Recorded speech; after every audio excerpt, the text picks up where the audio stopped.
அவுதுல்லாஹிமினஷ்-ஷைத்தானிர்-ரஜீம். பிஸ்மில்லாஹிர்-ரஹ்மானிர்-ரஹீம். அன்பார்ந்த நேயர்களே, பாலஸ்தீன் மீட்பு போர் 838வது நாளை எட்டியிருக்கிறது. இந்த நாளில் இஸ்ரேலில் மிகப்பெரியதொரு படை திரட்டல்.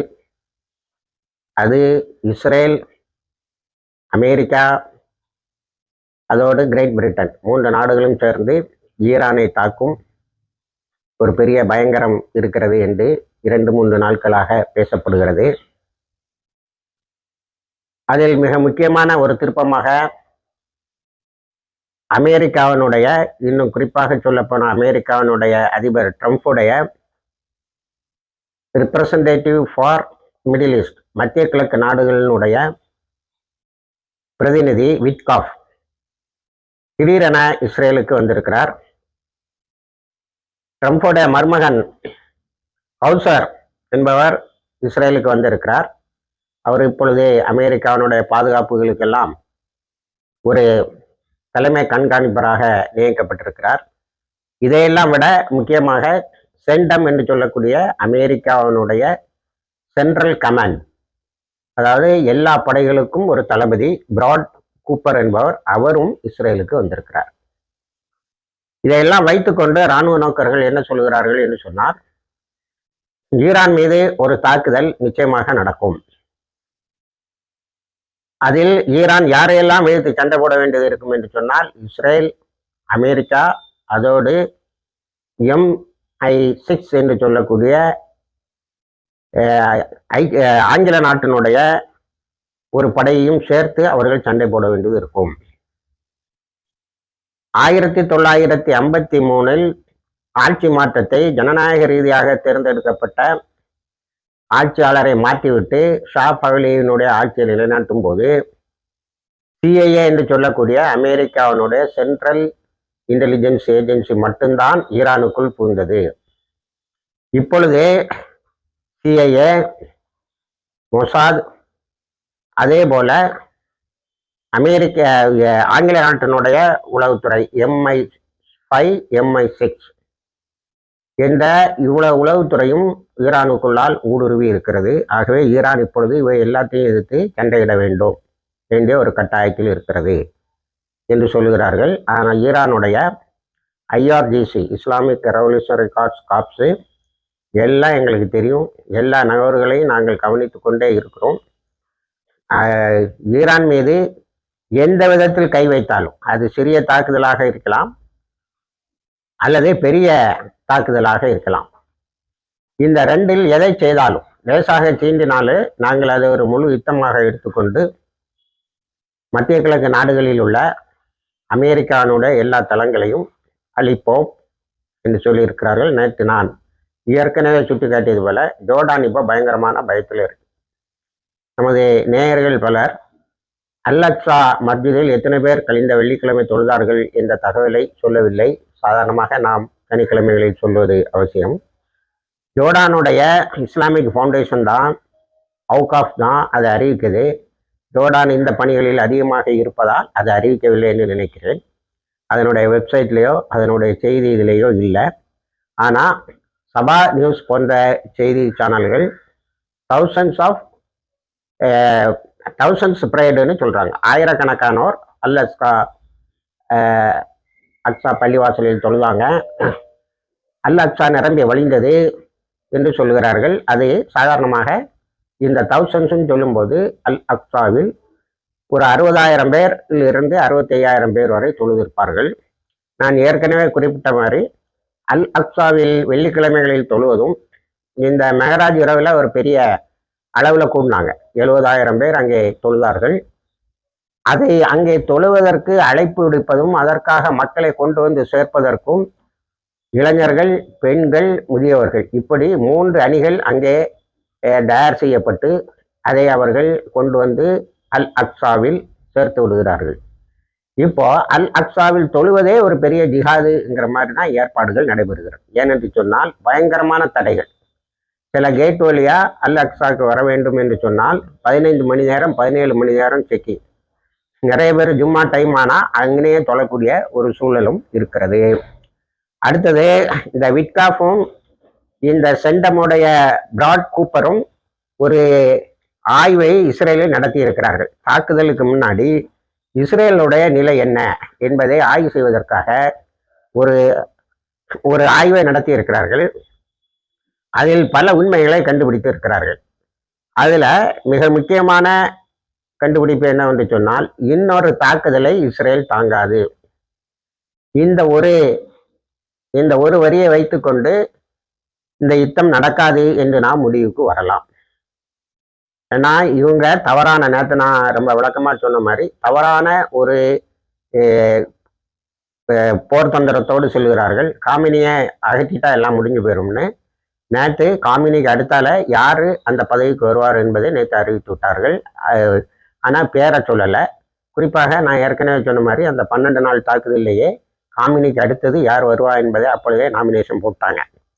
அப்போ இந்த செண்டம் இன்னும் சொல்லக்கூடிய அமெரிக்காவினுடைய சென்ட்ரல் கமாண்டோடைய கண்டுபிடிப்புகளில் மிகவும் முக்கியமாக பல விஷயங்கள் நமக்கு தெரியுது. ஏன்னா இதுவரைக்கும் இந்த பகுதிகளை ஈரானுடைய 12 நாள் தாக்குதலில் ஏற்பட்ட அழிவுகளை ஆய்வு செய்வதற்கு யாரையும் இஸ்ரேல் உள்ளே விடவில்லை. இப்போ வேற வழி இல்லை. இப்போ யுத்தம் ஆரம்பிக்க போகுதுடா, நீ என்ன கண்டிஷனில் இருக்கான்னு நாங்கள் பார்த்துக்கிட்டு தான் அதை ஆரம்பிக்கணும் அப்படின்னு சொல்லி தான் சொல்லியிருக்காங்க.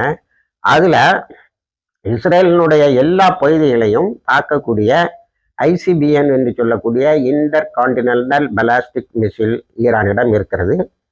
அது அதனுடைய ஸ்டாக் இப்போ கூடியிருக்கு, அதனுடைய வேகம் கூடியிருக்கு. அது எத்தனைக்குள்ள குண்டை கொண்டு வரும்ங்கிறது இப்போ கூடியிருக்கு.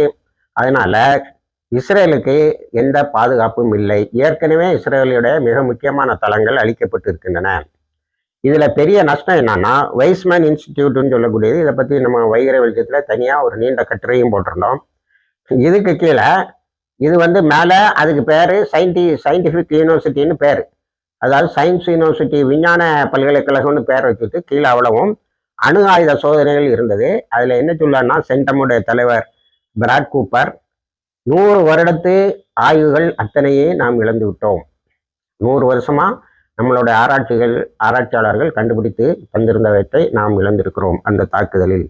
இதுல இந்த இழப்பை மீண்டும் இஸ்ரேல் சரி கட்டுவது அவ்வளவு எளிதானதல்ல. நம்ம அப்போ ஒரு கணக்கில் அப்போ வெளியில வந்ததுல $20 பில்லியன் தேவைப்படும்னு சொன்னோம்.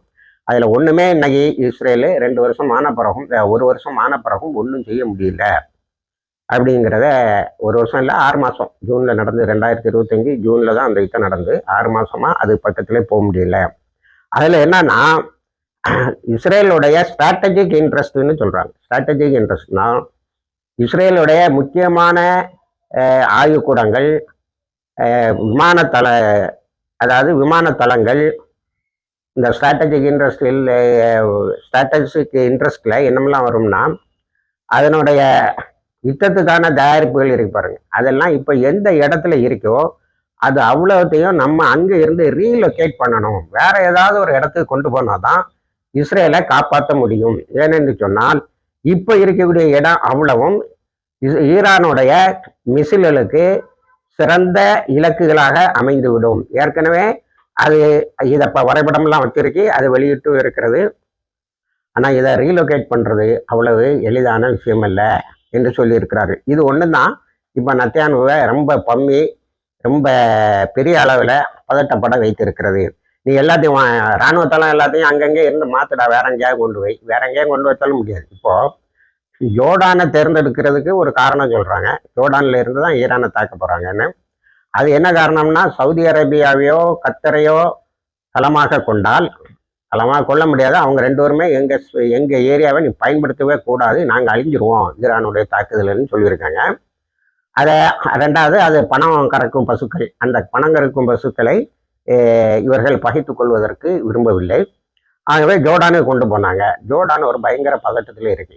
ஏன்னா ஜோர்டானுக்கு கொண்டு போறதுக்கு என்ன காரணம் சொல்றாங்கன்னா, அமெரிக்காவினுடைய இராணுவ அதிகாரிகள், நாங்கள் ஜோர்டானுக்கு கொண்டு போனா இஸ்ரேலை தாக்குறதுக்கு பதிலாக ஜோர்டானை தாக்கும் ஈரான்னு. ஆனால் ஈரானில் உள்ள IRGC என்ன சொல்லியிருக்குன்னா, ஜோர்டானையும் தாக்குவோம், கத்தரில் இருக்கக்கூடிய உன்னுடைய தளத்தையும் தாக்குவோம், சவுதியில் இருக்கக்கூடிய உன்னுடைய தளத்தையும் தாக்குவோம், ஜோர்டான்ல இருக்கக்கூடிய உன்னுடைய தளத்தையும் தாக்குவோம், அதுக்கு பிறகு இஸ்ரேலையும் ஏக காலத்தில் தாக்குவோம்னு சொல்லிட்டாங்க. அவங்க வந்து ஆல் அவுட் வாருன்ட்டாங்க. உன்னுடைய தளங்கள் சுற்றி இருக்கும்போது தான் உனக்கு இந்த திமிரு வருது. இது மத்திய கிழக்கு நாடுகளில் உன்னுடைய தளங்களை இல்லாமல் ஆக்கி விடுவதுதான் சிறந்தது என்று அவர்கள் சொல்லியிருக்கிறார்கள். ஆக ஜோர்டானு இப்போ பதட்டத்தில் இருக்கு. அது இதுவரைக்கும் இஸ்ரேலுக்கு பெரிய அளவில் ஹெல்ப் பண்ணிட்டு இருந்து, ஆனால் இப்போ அது தனக்குத்தானே உதவி செய்ய முடியாத அளவில் இருக்கிறது. இப்போ பாருங்க, ஒரு நாடு அது சும்மா இருக்கு, திடீரென்று நிறைய படைகளை கொண்டு 30,000 பேருங்கிறாங்க. 30,000 பேரை கொண்டு ஜோர்டானில் தள அமைக்க கொடுத்தா, அங்கே கொண்டு போய் அமெரிக்காவினுடைய படைகளை இறக்கி, நீ கொஞ்சம் சும்மா ஏறி நாங்கள் ஈரானை தாக்குறேன்னா அமெரிக்கா இழப்பு வராது, ஜோர்டானுக்கு தான் இழப்பு வரும். அமெரிக்கா என்னன்னா கொண்டு வந்த கப்பல் இந்த 30,000 பேர், அதுக்கு பிறகு கல்ஃபில் இருக்கக்கூடிய எல்லா தளங்களும் இது அழிக்கப்பட்டு விட்டால், நம்ம ஒரு விதத்தில் பார்த்தா அது நெகட்டிவ் ஆஸ்பெக்டாக நம்ம கருதலாம். ஒரு விதத்தில் பார்த்தா இந்த யுத்தம் வரணும், மிடில் ஈஸ்டில் இருக்கக்கூடிய எல்லா தளங்களும் அமெரிக்கானுடைய தளங்களும் அழிக்கப்பட வேண்டும். அதன் மூலம் கத்தர், சவுதி இந்த நாடுகள்லாம் வந்து சுதந்திரம் அடைய வேண்டும். இவனுடைய பிடியிலே உட்கார்ந்துட்டு இருக்கிறாங்க. அவங்க சொன்னதெல்லாம் இவன் கேட்க வேண்டியது இருக்குங்கிற அடிப்படையில் அது இருக்கிறது. அது பிறகு இப்போ நம்ம அந்த செண்டமுடைய அடுத்த கண்டுபிடிப்பு வருவோம். ஈரானுடைய தாக்குதல், அதாவது அந்த 12 நாள் யுத்தத்தில் ஈரானுடைய தாக்குதல் எல்லாமே வந்து ப்ரிசைஸ் அண்ட் மோர் டேமேஜிங்கிற வார்த்தையை பயன்படுத்தியிருக்காங்க. ரொம்ப துல்லியமாக இருக்கிறது, கரெக்டாக அதிகமான இழப்புகளை ஏற்படுத்தி இருக்கிறது. அதனால அதுக்கு பிறகு இன்னொன்று சொல்லுது, அது இஸ்ரேலுக்கு ஒரு மரண அடி. Israeli planners under estimated Iran. அப்போ அதாவது முதல்ல இஸ்ரேலு ஈரானை தாக்கிச்சு பாருங்க, ஜூன் 12, 2025. அப்போ ஈரான் இவ்வளவு சக்தி உள்ளதாக இருக்கும் என்று இஸ்ரேல் கணிக்கவில்லை. சொல்லிட்டு அடுத்தால என்ன சொல்லுதுன்னா, இப்போ ஈரான் வந்து அதை விட அதிகமான வலிமை பெற்ற ஒரு நாடாக இருக்கிறது. ஆக இந்த டோட்டல் அனாலிசிஸ்ல நம்ம என்ன முடிவுக்கு வர முடியும்னா, இஸ்ரேலே அழிஞ்சு போகும். நம்ம ஏற்கனவே வைகரையில் போட்ட ஒரு கட்டுரையின் அடிப்படையில் 2027 அது அறியணும். ஆனால் ஒரு மாதம் ஒரு வருஷம் அது ஒரு வேலை தாக்கு பிடிக்குமா இருக்கும். இந்த யுத்தம் நடந்தால் இஸ்ரேல் அழிந்து போகும். இதை அமெரிக்கா விரும்பாது. என்னாச்சா? ரெண்டாவது, இன்னைக்கு வரக்கூடிய காலையில் வரக்கூடிய செய்திகள், ட்ரம்ப் பேக்ஸ் ஆஃப், ட்ரம்ப் காலை பின் வைக்கிறாருன்னு செய்திகள் வருது. ஏன்னா இவனை போய் அறிக்கையில் சொல்லிட்டான், இஸ்ரேலு அழிஞ்சு போயிடும் அப்படின்னு. அதே நேரத்தில் சவுதி, கத்தர் இவங்க பகிரங்கமாக எதிராக நிற்கிறாங்க. 2 காரணத்துக்காக. ஒன்று வந்து சும்மா ஈரானுடைய அமெரிக்காவுடைய விளையாட்டு, அதே போல் இஸ்ரேலுடைய விளையாட்டில் பாதிக்கப்படுது நம்ம, பதுங்குக்குழிக்கு ஓட வேண்டியது நம்ம. இவனுக்கு ஒரு பேஸை கொடுத்துக்கிட்டு நம்ம நிம்மதி இல்லாமல் இருக்கிறோம். ஆனால் ஈரான் தாக்குது, கரெக்டாக அவன் பேஸை தான் தாக்கும். இருந்தாலும் அதை சுற்றி உள்ள இடங்கள்ல நம்ம வாழ முடியாத ஒரு பயங்கரமான ஒரு சூழல் ஏற்படுகிறது. இது ஒன்றாச்சா? ரெண்டாவது, இந்த கத்தர், சவுதி அரேபியா இவங்க எல்லாரும் ஐக்கிய யுஏஇன்னு சொல்லக்கூடிய யுனைடெட் அரப் எமிரேட்ஸை அடக்கி வைக்கணும்னு விரும்புகிறாங்க. ஏன்னா அது இஸ்ரேலுக்கு ஒரு இஸ்ரேலாகவே மாறி போய்விட்டது. அப்போ இஸ்ரேலுக்கு தளத்தை கொடுக்கறது, இஸ்ரேலில் உள்ள இராணுவ வீரர்கள் உல்லாசமாக இருக்கிறதுக்கு அங்கே வாரது, இதெல்லாம் யுஏஇ செய்துகிட்டு இருக்கனால யுஏஇயை கட்டுப்பாட்டுக்குள்ள வைக்கணும். இதனால ரொம்ப சந்தோஷப்படுறது யாருன்னா ஹூத்திஸ். அங்கதான் ஏடன்ல போய் சவுதி அரேபியாவும் யுஏயும் சேர்ந்துக்கிட்டு அதுல ஒரு பகுதியை, யமன்ல ஒரு பகுதியை தனியா பிரிச்சு இஸ்ரேலுக்கு தளம் கொடுக்கணும்னு போனாங்க. அதை சவுதியை அடிச்சு வெளியில தள்ளிட்டு, இப்ப என்னாச்சுன்னா சவுதி அடிச்சு வெளியே தள்ளிட்டு யமனே மொத்தமாக அந்த மொத்த யமனையும் கையில வச்சுக்கிட்டு, சவுத்து நார்த்து இவங்க கையில இருந்து இப்ப நார்த்தும் யமனே கையில இருக்கு. அப்போ ஹூத்திஸ் வந்து நிச்சயமாக ஈரான் சொல்லல, ஆனா ஹூத்திஸ் தேசியமா சொல்லிட்டாங்க, அமெரிக்க கப்பல் படை லேசா தாக்குதலுக்கு உள்ளான உடனே அதை அழிக்கிறதுக்கான ஏற்பாடுகளை நாங்கள் பண்ணிவிட்டோம் என்று இதுக்கு முன்னாடி அவர்கள் செய்து காட்டியிருக்கிறார்கள். அப்ப இந்த மொத்த இதையும் பார்க்கும்போது இஸ்ரேலை காப்பாற்றி ஆகணும்னாலும் இந்த யுத்தம் நடக்காது. அதே நேரத்தில் அமெரிக்காவுடைய தளங்கள், அமெரிக்காவுக்கு பணம் தரக்கூடிய பசுக்கள் ஆனா கத்தரும் சவுதி அரேபியாவும் பாதிக்கப்படும். ஏன்னா ஈரான் இதில் விட்டு கொடுக்கவே இல்லை. நீங்க என்னதான் இந்த யுத்தத்துல கலந்துக்கிட்டாலும் உங்க பக்கத்துல இருக்க தளத்துக்கு நான் நல்லா அடிக்கிறேன்னு வைங்க. அதாவது ஈரான் வந்து அமெரிக்காவும் இஸ்ரேலையும் பயங்கரமா தாக்கும் போது அவன் ஒரு ஆல் அவுட் யுத்தத்துக்கு தயாரும், ஆல் அவுட் யுத்தம்னு சொல்லக்கூடிய எல்லாத்தையும் பயன்படுத்துறேன்னு வரும்போது உங்க தளத்தையும் பயன்படுத்ததான் செய்வான். அதனால இதுல ஒன்றும் விட்டு வைக்க முடியாது. உங்க நாட்டில் இருக்கக்கூடிய தளம் உங்களுக்கு, அமெரிக்காவினுடைய தளம் உங்களுக்கு ஆபத்தோ இல்லையோ எங்களுக்கு அது ஆபத்து என்பது தெளிவுபடுத்தி இருக்கிறார்கள். அதனால என்னுடைய பார்வையில் ஏதாவது ஒன்றை கண்டுபிடிப்ப ட்ரம்ப். இன்னைக்கு காலையில என்ன உளறிருக்கான்னா, அங்கே போராளிகள்லாம் ஒன்றும் தூக்கில் போடலையா, எல்லாம் கைது தான் பண்ணியிருக்காங்களாம். அதனால அது தாக்குதல் தேவையா இல்லையான்னு நான் ஆலோசிச்சுட்டு இருக்கேன்னு சொல்லியிருக்கேன். ஆனால் படைகளை குவிக்கிறதுங்கிறது நடந்து கொண்டே இருக்கிறது. அப்போ அதில் பின்வாங்குவதை தவிர அமெரிக்காவுக்கு ஒரு வழி இருக்காது என்று நினைக்கிறோம். அடுத்தால ஒரு நல்ல சுப செய்தி என்னவென்று சொன்னால், இந்த national committee for the administration of Gaza, இதை பற்றி நான் ஒரு வாரமாக உங்களுக்கு சொல்லிட்டு இருக்கேன். அவங்க காசாவினுடைய பவர் பிளான்ட்டை வேலை செய்ய வைக்க போகிறாங்க ஒரு வாரத்தில்.